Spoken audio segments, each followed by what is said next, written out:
Hello fellow orchid lovers, it's Danielle here with a quick video on how my orchids are doing. I just wanted to bring you into the grow room really quick to show you how everything's going. As you can see, it is certainly Phalaenopsis season, so I have quite a few of those to show you. I also had a question recently which I thought was an interesting question, and I wanted to answer it here. So we'll just bring you in really quick and show you what's going on. Most of my Phalaenopsis that are in spike have bloomed. Some of them that were in bloom have decided to extend their spikes. So we have blooms still on them. My little mini phal here, she's a no ID, she's opening up. She's really beautiful. You can't see it on the video, but she's all sparkly and pretty. I have this phal up here in bloom, and she's got a fairly extensive spike, and there's another one back there. You can see the spike. Last time that bloomed, there was like 17 or 18 blooms on it. It's a white phal. This one over here, this one didn't bloom for me last year, and I really missed it because it's what you would say is a plain flower. I hope it's coming through good. I can't really see because I have this above my head. It's a plain flower, but the color is gorgeous. So I'm glad she's back, and she's actually a sequential bloomer. So once she puts out a spike, she blooms off of that for a while. And I think that's why she took a break last year, because she was in bloom for almost 2 years for me. Aubrey's still going strong. One of her spikes has decided to extend, as you can see. My other mini phal also has decided to extend, which is nice. Down here, I have another one of these. Actually, this one is one of my oldest Phalaenopsis. I've had her over 4 years now. And she bloomed, and then she started to drop her blooms, and then she said, you know what? I'm gonna give you a couple more. So she's starting to get some more buds. This mini phal is still in bloom. She's been in bloom for a while now. No signs of fading. So she's pretty happy. I don't see that her, growing tips on her, her little mittens are extending, but that's fine. She's holding on to these blooms pretty well. I have one of my rescue Phalaenopsis actually back here in bloom. You can see behind the Schilleriana, that little thing right there, that's a spike. And that's actually one of my rescue phals, so I'm kind of surprised to see her putting out a spike. This one right here, 2 years ago it bloomed really well for me. I got a really huge spike on it, and then last year, while it was pushing out the spike, I kind of abused her a little bit, and she only gave me like 4 or 5 blooms, and I knocked most of them off. So this year, it looks like a little bit better of a spike, so I'm happy about that, and hopefully I can be a little more careful with her. She's got this beautiful, rusty, like, I don't know, coppery, beautiful color.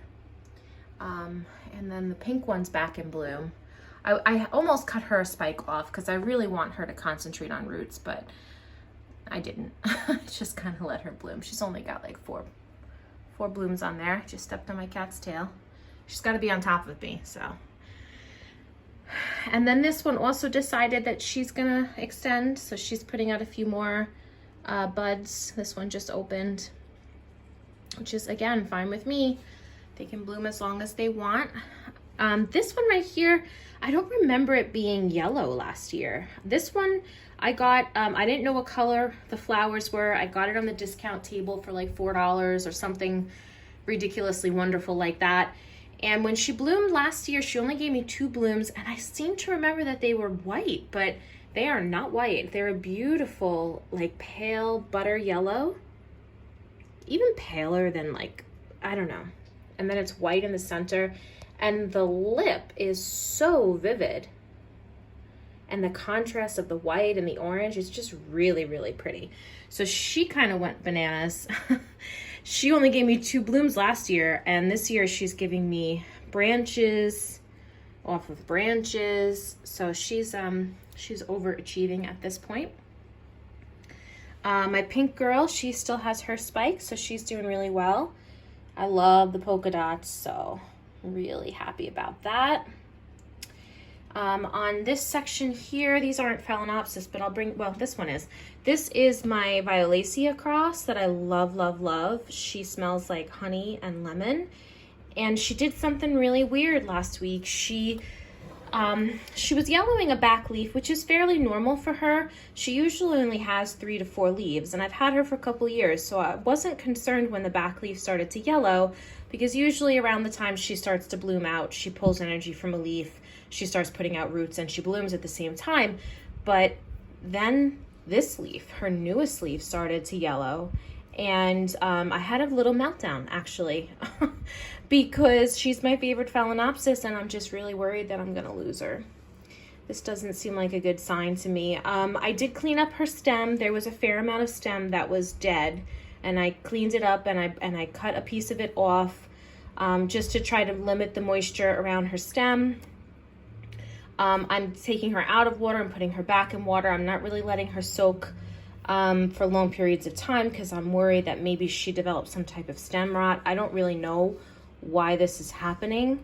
The only other thing that it could be is I have a really bad problem with algae in this new environment.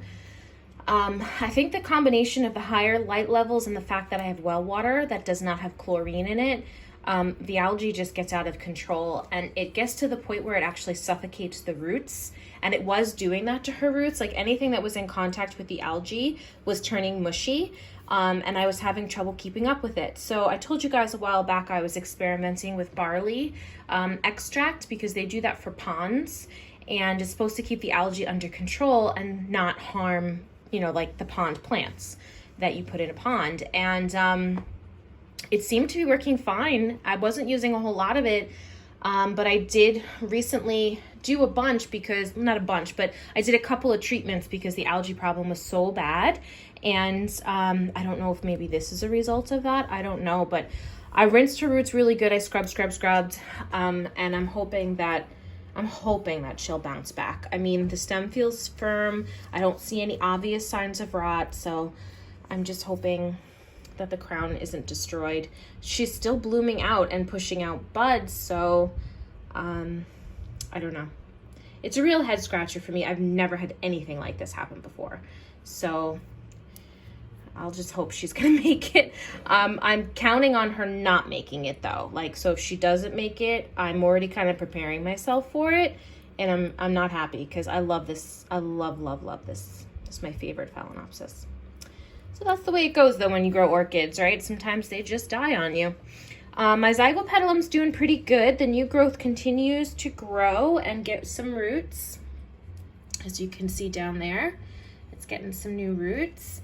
I don't know. I don't love the way that the foliage looks. I mean, I did treat the this part of it, not the new growth, but this part of it with my spider mite treatment. It didn't have any signs of spider mites, but I couldn't exclude it from my treatments because I didn't want to pass this over and this be the one plant that had the hidden spider mites and then the whole collection gets infested again. So I treated it, and then ever since then the leaves are kind of yellow, and I don't know.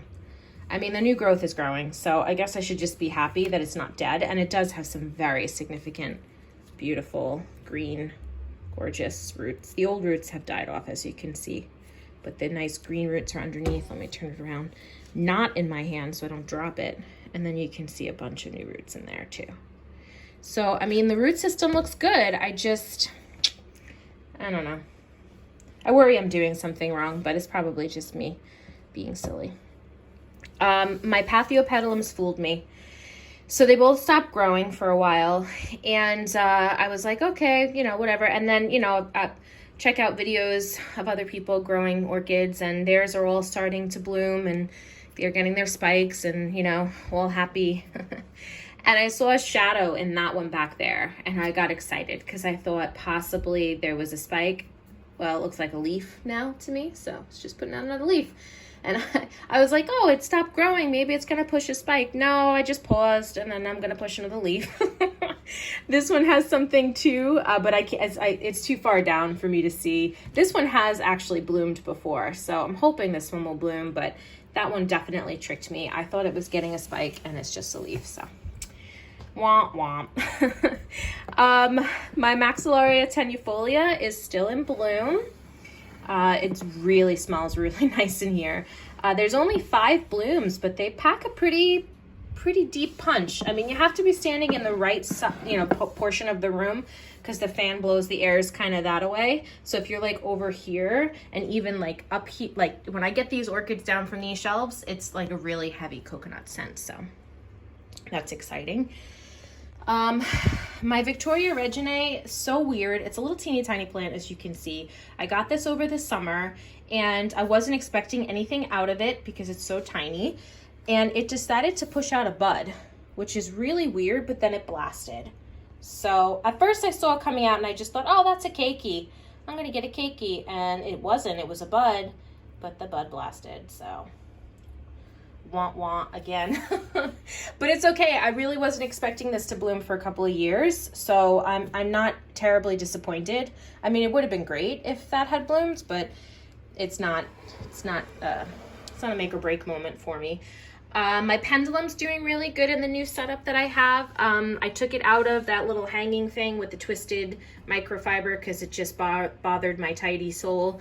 And so it's got a new growth coming, which is nice. You can see it right there, it's starting to get roots.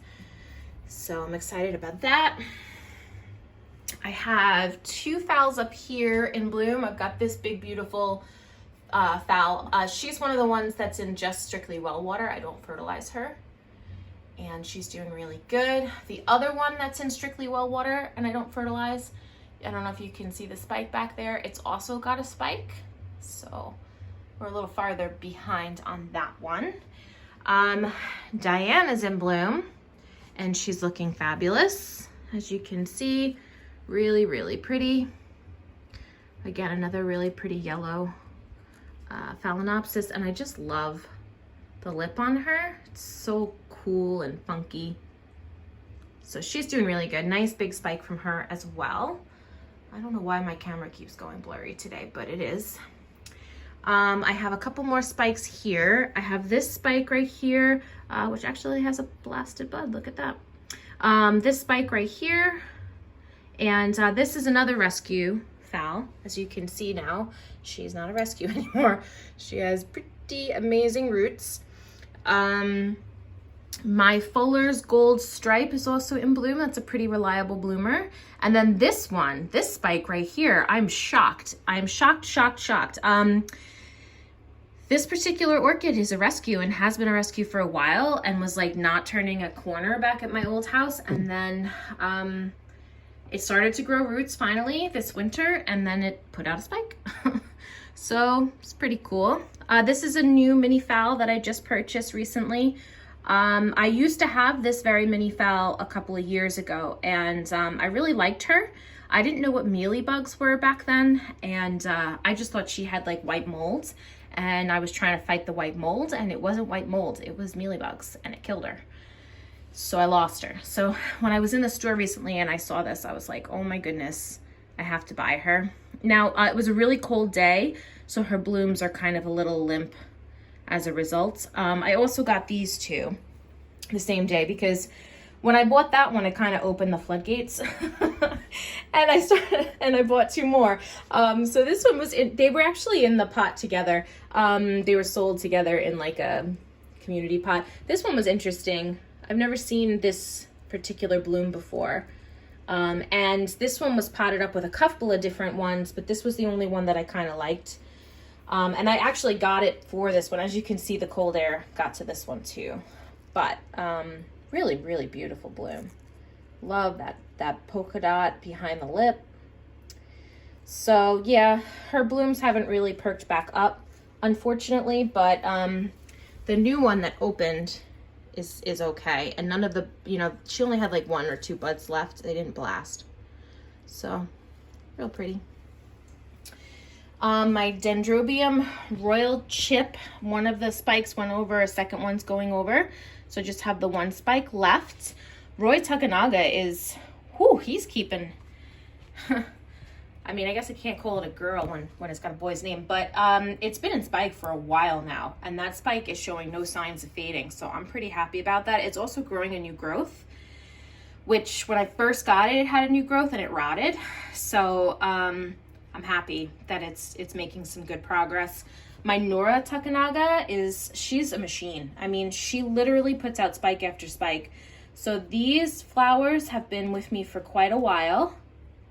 And as you can see, she's got another spike coming over there. She's got another spike somewhere else up underneath it. She's perpetually blooming throughout the year. She never really is out of bloom. So if you want Latoria Dendrobium that is always in bloom, get yourself a Nora Takanaga, because she's just always in bloom, constantly. So this Dendrobium back here, I was gonna bring you in to see it when it was in full bloom, and I'm so sorry. I've been so busy. There's been so much going on that I really didn't have the time, but I mean, you can kind of get the effect. A lot of them, as you can see, are going over, or maybe you can't because it might be blurry. But if you take a step back, you can pretend they're all open and healthy, and you can see what kind of show it was. I mean, it was pretty intense. No fragrance, unfortunately. I don't know this name off the top of my head, so I'll get the tag for you. Ooh. Rainbow Dance. So no fragrance, but really pretty blooms. And actually her keikis bloomed too. She had a couple of keikis on her when I got her. I'll bring this out so you can see the blooms a little closer. And as you can see, they bloomed pretty profusely as well. I was not expecting a mass blooming like this in any way, shape, or form, but thank you. You can see my Catatante is blooming. Catatante, however you want to say that. She's got beautiful copper colored blooms, and this spike is just like, it starts there and it goes all the way up there and almost touches the window. And then she's got another one right there. So we've got more blooms to come. My Dendrobium microchip, her spikes are still going strong too. I tried to count them at one point and I gave up, and she just continues to put out more as well. So if you want, it's another Latoria Dendrobium I can recommend if you want flowers pretty regularly throughout the year. My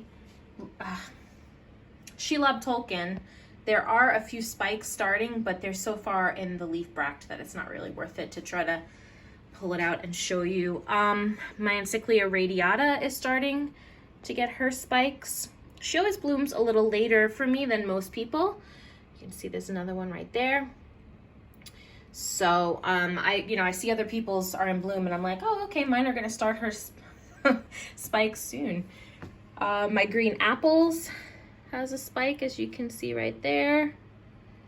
My Neo-Phoenicia Falcata, which I think is now Vanda Falcata, the pink variety, my first spike on her ever, and she's so cute. Really vivid pink too, like fluorescent pink.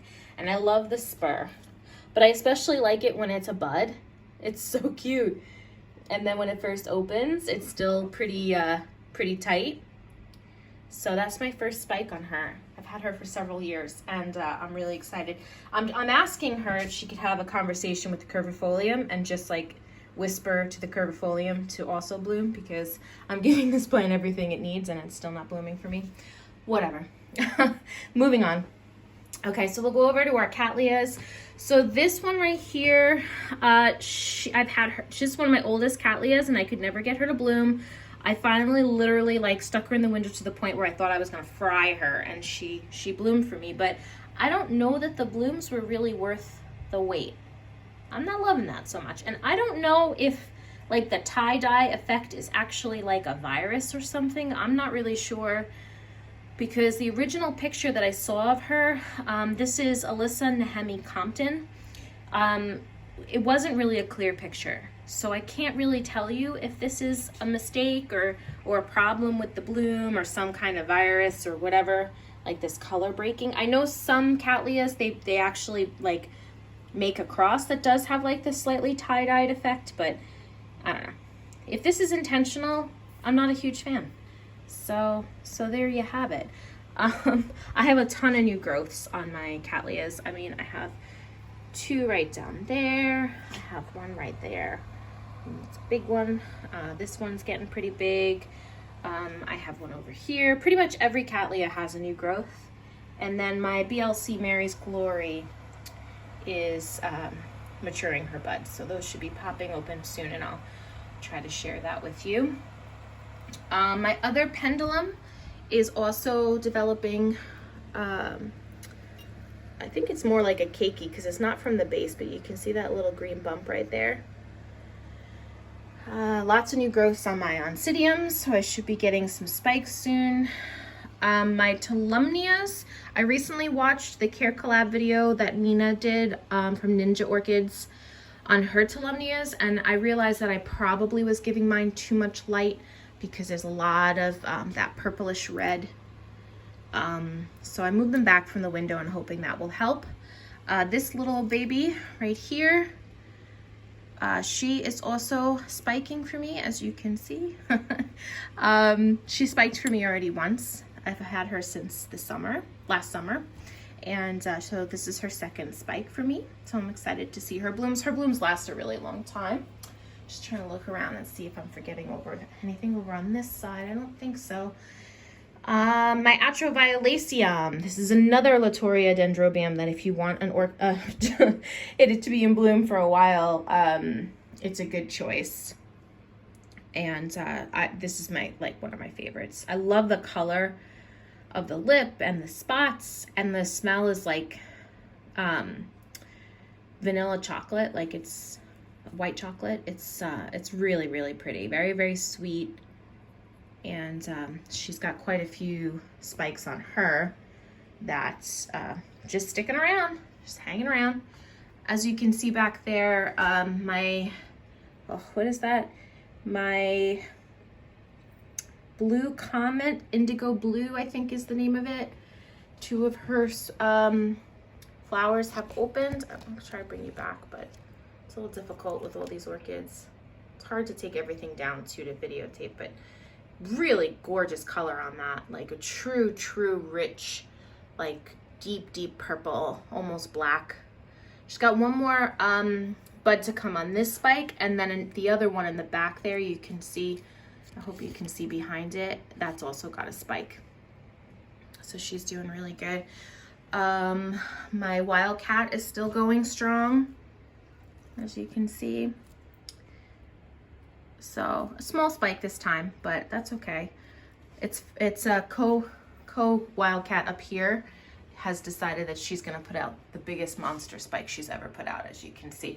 I mean, it starts here and it goes up and it goes over, and I can't move it away from the wall enough. It's literally hitting the wall. So I gotta put a longer stake and just kind of pull her back a little bit, because she's gonna injure the tip of that on there.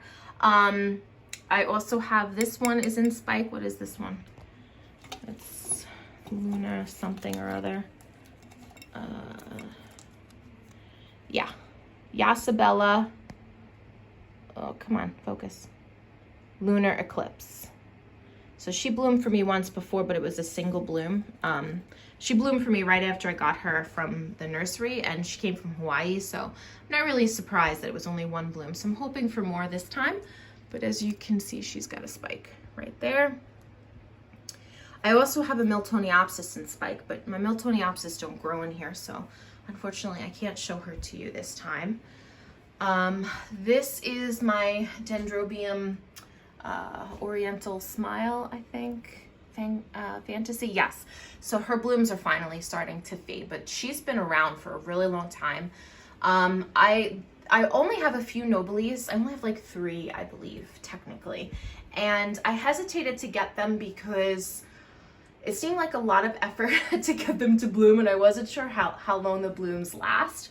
Well, these lasted for a really long time, so if I can get my other 2 to bloom, then I might start adding more to my collection, because they're just beautiful and they last a really good long time. This Phalaenopsis is my Mani Eye Cross.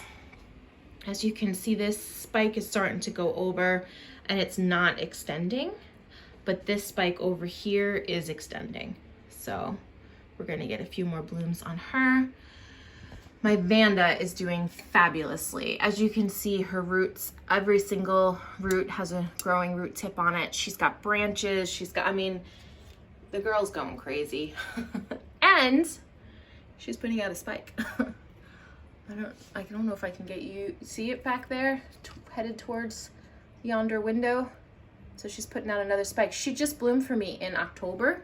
Yeah, the camera's having trouble focusing between these dendrobiums, but you can see it back there. She put out a spike for me in October, I think it was, and now she's blooming again. So I'm pretty psyched about that. So I think that's it as far as blooms, spikes, etc.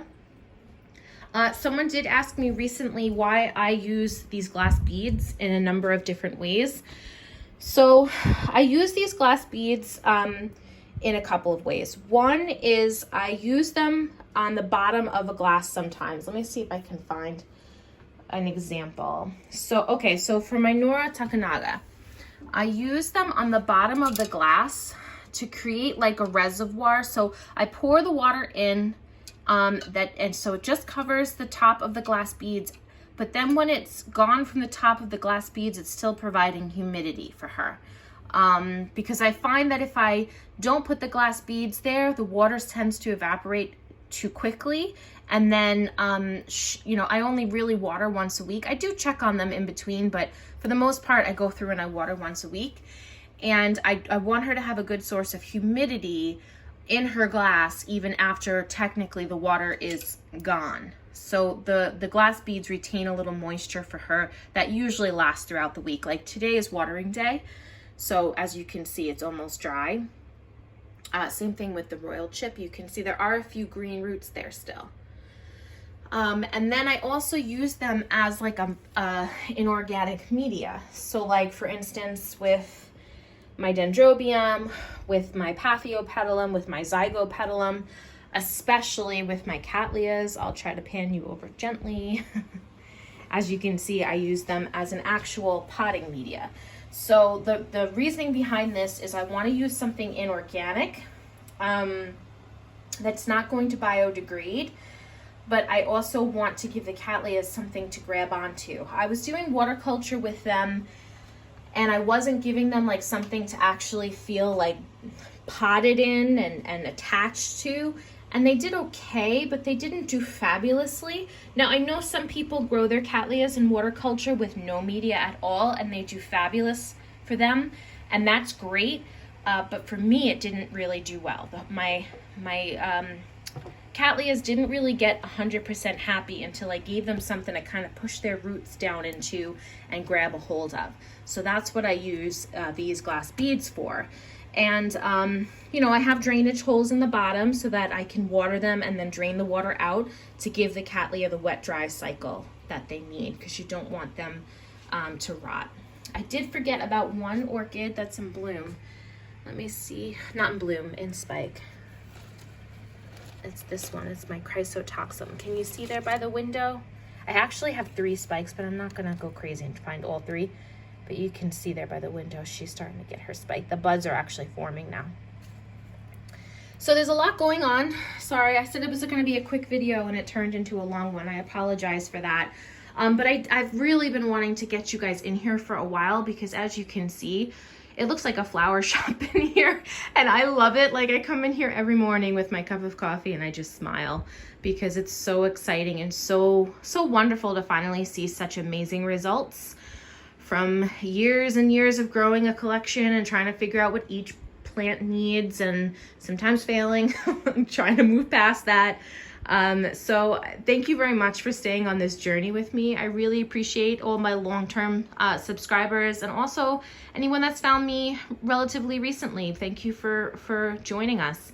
And you know, I do try to post pretty regularly, but life has a tendency to get in the way sometimes. So thank you for sticking it out with me. I really appreciate it, and I will talk to you all next time.